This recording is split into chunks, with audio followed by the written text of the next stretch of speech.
Hey guys, this is Varsha and welcome to VSP classes. बाल विकास एवं शिक्षा शास्त्र में आज हम एक ऐसे टॉपिक के बारे में बात करेंगे जो बहुत ही इम्पॉर्टेंट टॉपिक है और जो कि बार बार पेपर में आने वाला टॉपिक है। आप कोई सा भी फॉर्म भरेंगे टीचिंग एग्जाम्स का, चाहे वो सीटेट हो, यूपी टेट हो, DSSB हो, KVS, NVS, REET, MP TET या फिर किसी भी स्टेट का टेट हो, ये एक ऐसा टॉपिक है जो हर एक एग्ज़ाम में पूछा जाता है। तो आज के सेशन में हम डिस्कस करेंगे क्लासिकल कंडीशनिंग यानी कि शास्त्रीय अनुबंधन की थियरी को। पावलाव ने जो अनुकूलित अनुक्रिया का सिद्धांत दिया था, इसको आज के सेशन में हम डिस्कस करेंगे। तो देखिए, ये आप कह सकते हैं कि ये एजुकेशन साइकोलॉजी की बहुत ही इम्पॉर्टेंट थियरी है जो कि हर एक टीचिंग एग्जाम्स में पूछी जाती है। तो आज हम इस सेशन में इससे संबंधित जो भी टर्म्स हैं उन सब को आज हम इस वीडियो में देखेंगे।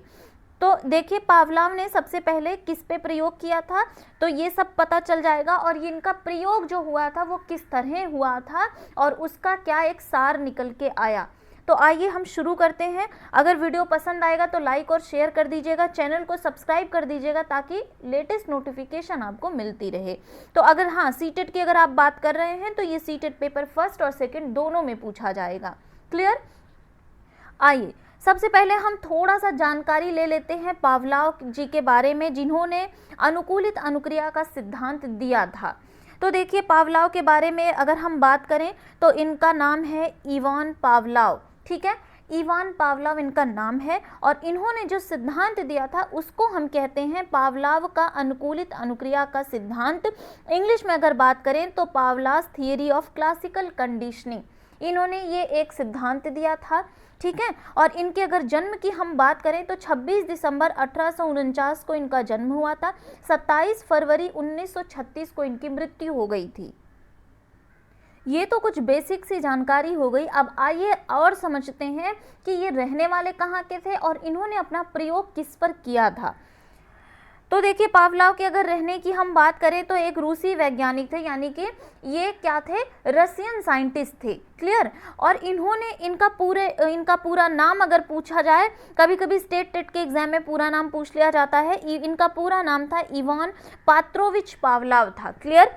और पावलाव को देखिए, ये इन्होंने जो प्रयोग किया था अपना, ये डाइजेशन पर काम कर रहे थे, यानी कि ये लार ग्रंथि का ऑपरेशन किया था इन्होंने। ठीक है, और ये बहुत ही ज़्यादा फेमस हुआ था। ये जो डाइजेशन पे इन्होंने काम किया था, बहुत ही फेमस इनका काम हुआ था। क्लियर? तो पावलाव को इसी संबंध में अनुकूलित अनुक्रिया सिद्धांत के लिए 1904 में नोबेल पुरस्कार भी प्रदान किया गया था। बहुत इंपॉर्टेंट है, 1904 में इनको नोबेल पुरस्कार मिला था। किसके लिए? अनुकूलित अनुक्रिया सिद्धांत के लिए। तो ये कुछ बातें थी पावलाव के बारे में। आइए अब आगे चलते हैं। पावलाव ने जो अनुकूलित अनुक्रिया सिद्धांत दिया था, यानी कि शास्त्रीय अनुबंधन का सिद्धांत दिया था, उसका कुछ और नाम भी है, उसको समझ लेते हैं। देखिए, कभी कभी एग्जाम में आपको कंफ्यूज करने के लिए कभी कभी CR थियरी, क्लासिकल अनुबंधन सिद्धांत, ऐसे कुछ नाम आ जाते हैं कि हम कंफ्यूज हो जाते हैं कि ये पावलाव ने ही दिया है या फिर कोई और सिद्धांत है। ठीक है, तो आइए उसके बारे में एक बात कर लेते हैं एक बार। अनुकूलित अनुक्रिया सिद्धांत के अन्य नाम, इसको देखिए, शास्त्रीय अनुबंधन का सिद्धांत भी कहा जाता है। पावलाव के सिद्धांत को शास्त्रीय अनुबंधन का सिद्धांत यानी कि कंडीशनड रिस्पांस और क्लासिकल थियरी भी इसको कहा जा सकता है।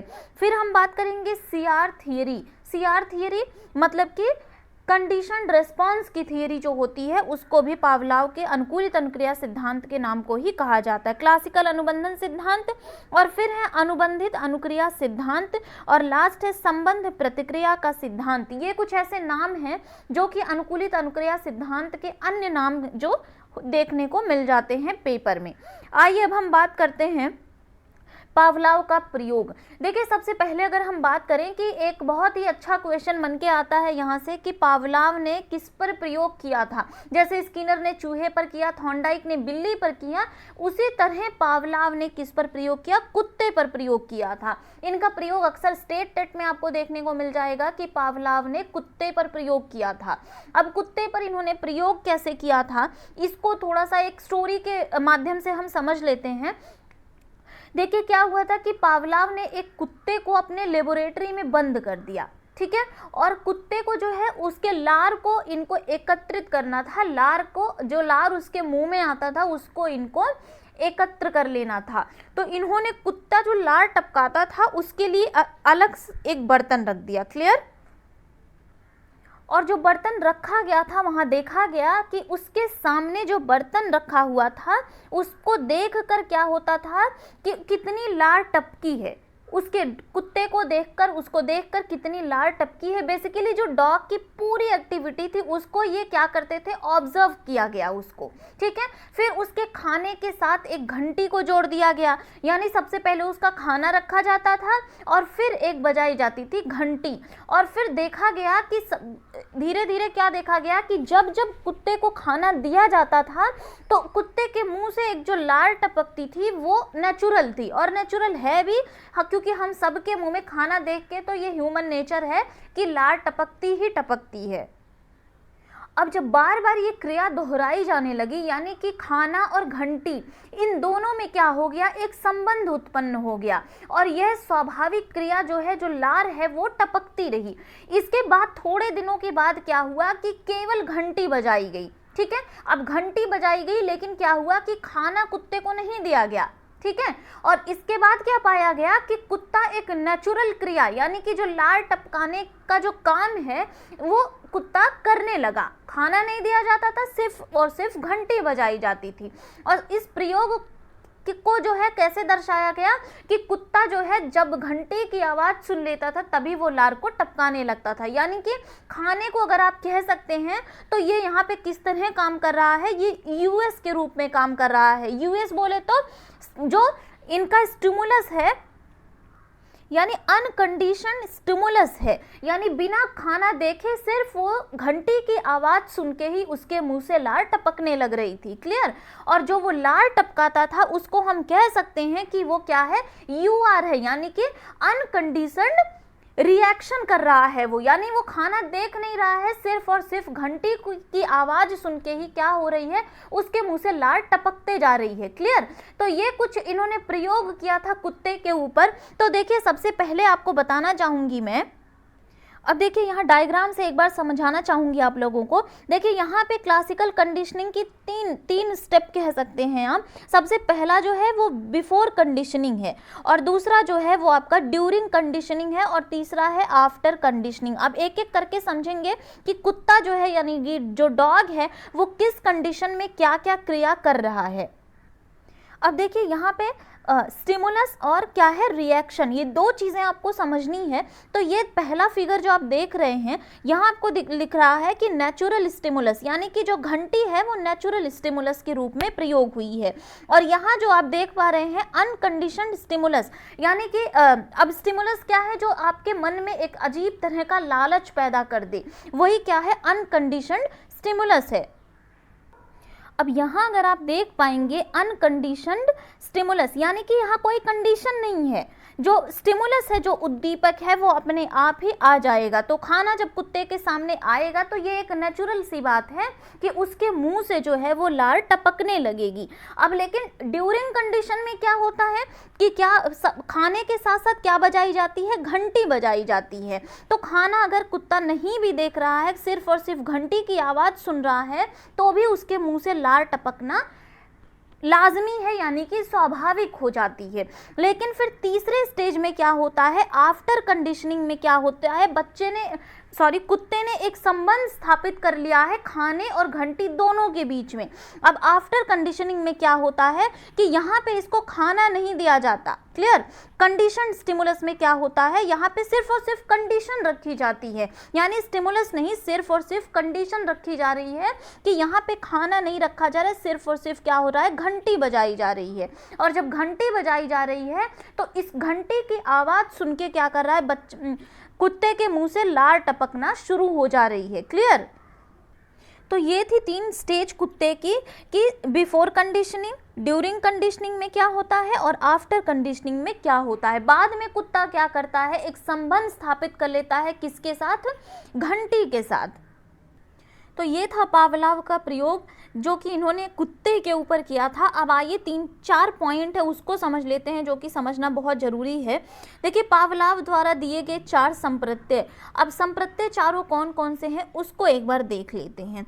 सबसे पहला है यूसीएस यानी कि अनकंडीशनड स्टिमुलस। अब अनकंडीशनड स्टिमुलस क्या है? अनुबंधित उद्दीपक जिसको हम कह सकते हैं। देखिए, यूसीएस क्या होता है? एक ऐसा स्टिमुलस होता है, यानी एक ऐसा लालच होता है, एक ऐसा उद्दीपक होता है जिसको देखकर ऑटोमेटिकली एक रिस्पॉन्स ट्रिगर होता है। अब रिस्पॉन्स कैसे ट्रिगर होता है? जैसे अगर हम कोई बहुत अच्छी खाने की चीज़ देख लेते हैं तो हम अपने आप ही एक रिस्पॉन्स करने लगते। कोई कंडीशन अनकंडीशनड होती है, वो कोई कंडीशन नहीं होती। सपोज अगर आपके सामने पानी पूरी रख दिया जाए तो वहाँ पे कोई कंडीशन नहीं दी जाती, लेकिन आपके मुंह से लार एक जो टपकना होता है वो स्वाभाविक हो जाती है। क्लियर? दूसरा है यूसीआर। अब यूसीआर क्या होता है? अनकंडीशनड रिस्पॉन्स कैसे होता है? अनुबंधित अनुक्रिया यानी कि लार। अब कुत्ते के सामने जैसे अगर खाना रख दिया जाता था, देखिए ये यूसीआर क्या है? एक अनइंटेंशनल रिएक्शन होगा। अब ये रिएक्शन कैसा होगा? जैसे कि लार। अब कुत्ते के सामने जब खाना रख दिया जाता था तो खाने को देखकर जो कुत्ते के मुंह में जो लार आती थी वो क्या थी? अनकंडीशन थी, नेचुरल थी, कह सकते हैं स्वाभाविक अनुक्रिया थी। रिस्पॉन्स उसका कैसा था? स्वाभाविक था। क्लियर? नेक्स्ट है सीएस। अब सीएस क्या है? Condition stimulus. Condition stimulus Hindi में बात करें तो अनुबंधित उद्दीपक। अब अनुबंधित, अब जिसको देख के कभी जब घंटी बजाई जाती थी तो कुत्ते के ऊपर कोई फर्क नहीं पड़ता था, कुत्ता कोई रिस्पॉन्स नहीं देता था। लेकिन अब ये कैसा हो गया है? जो अस्वाभाविक है, यानी इसको आप कह सकते हैं आर्टिफिशियल कह सकते हैं। ठीक है? जैसे घंटी की आवाज़। अब कुत्ते के लिए घंटी की आवाज़ एक ऐसा उद्दीपक है जो कैसा है? अस्वाभाविक है, जिससे कुत्ते के ऊपर कोई भी फर्क नहीं पड़ने वाला है। और लास्ट है सीआर। सीआर क्या है? कंडीशनड रिस्पॉन्स, अनुबंधित अनुक्रिया। अब यहाँ पे ये क्या हो गई? स्वाभाविक अनुक्रिया हो गई। अभी तक तो घंटी की आवाज़ से कुत्ते के ऊपर घंटा फर्क पड़ता था, पर अब क्या होगा कि जैसे ही घंटी बजेगी कुत्ते के मुंह में लार आना शुरू हो जाएगा। ठीक है? लार आना क्या हो जाएगी? एक स्वाभाविक अनुक्रिया हो जाएगी, एक नेचुरल रिस्पॉन्स कुत्ता घंटी की आवाज़ सुन के देने लगेगा। तो ये थे कुछ संप्रत्यय जो पावलाव ने दिए थे। बहुत ही ज़रूरी है इनको समझना, यूसीएस, यूसीआर, सीएस और सीआर। आगे चलते हैं। देखिए, ये प्रयोग जो पावलाव ने किया था उसका निष्कर्ष क्या निकला, बेसिकली उसको देखेंगे हम। कि पावलाव ने यह निष्कर्ष निकाला कि यदि लंबे समय तक स्वाभाविक तथा अस्वाभाविक उद्दीपन जब एक साथ प्रस्तुत किए जाएंगे तो क्या होगा? तो व्यक्ति अस्वाभाविक उद्दीपन के प्रति भी स्वाभाविक जैसी अनुक्रिया करने लगता है, और इसे ही हम क्या कहते हैं? अनुकूलित अनुक्रिया तथा अनुबंधित अनुक्रिया का सिद्धांत कहते हैं। जैसे इसके प्रयोग के आधार पर क्या निकला कि जब शास्त्रीय अनुबंधन को जब हम इस तरह प्रस्तुत करें कि स्वाभाविक उद्दीपक के साथ साथ क्या हो? अस्वाभाविक उद्दीपक भी दिया जाए, जैसे कि घंटी, और जब इसकी पुनरावृत्ति यानी इसको बार बार जब हम रिपीट करने लगेंगे तो एक टाइम में क्या होगा कि स्वाभाविक उद्दीपक जब हम हटा देंगे, यानी जब खाने को हटा दिया गया तो अस्वाभाविक उद्दीपक से भी वही रिस्पॉन्स हमको मिलेगा जो स्वाभाविक उद्दीपक के साथ मिल रहा था। क्लियर? जैसे पहले खाने को देखकर कुत्ते के मुंह में लार आना स्वाभाविक था, और जब घंटी बजाई गई तो कुत्ते के ऊपर कोई फर्क नहीं पड़ा, लेकिन जब खाना और घंटी दोनों को जोड़ दिया गया तो कुत्ते के मुंह में फिर से लार आना शुरू हो गया। लेकिन जब घंटी को, खाने को हटाकर सिर्फ और सिर्फ घंटी बजाई गई तो अस्वाभाविक उद्दीपक से भी वही अनुक्रिया होने लगी जो कि खाने के साथ कुत्ते को होती थी। देखिए, इसको एक और तरीके से हम समझ सकते हैं अपने रेगुलर लाइफ के साथ, इसको हम देखेंगे मैच करके। जैसे क्या होता था, देखिए छोटे छोटे जब हम लोग पढ़ते थे तो जैसे टीचर के आने पर क्लास में क्या होता था? सभी बच्चे चुप हो जाते थे। ठीक है? तो ये जब सभी बच्चे चुप हो जाते थे तो ये कैसा रिस्पॉन्स था? एक नेचुरल रिस्पॉन्स था।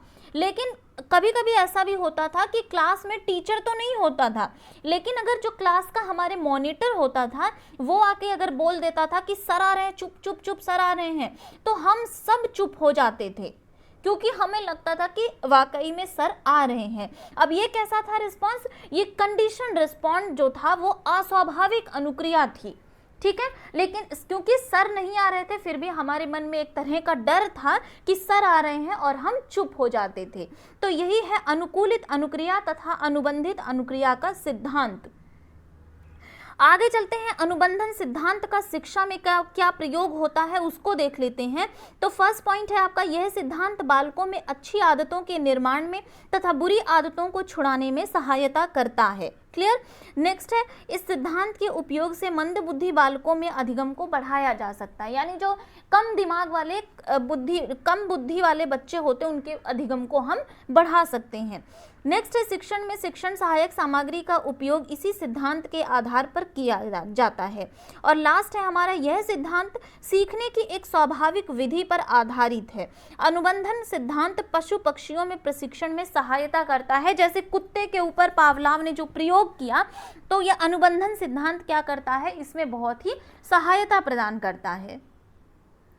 तो ये था पावलाव का शास्त्रीय अनुबंधन का सिद्धांत, जो कि बहुत ही महत्वपूर्ण टॉपिक में से एक है। इसके बिना अगर हम बेसिकली सीटेट की बात करें तो सीटेट में यहाँ से क्वेश्चन जरूर पूछा जाता है।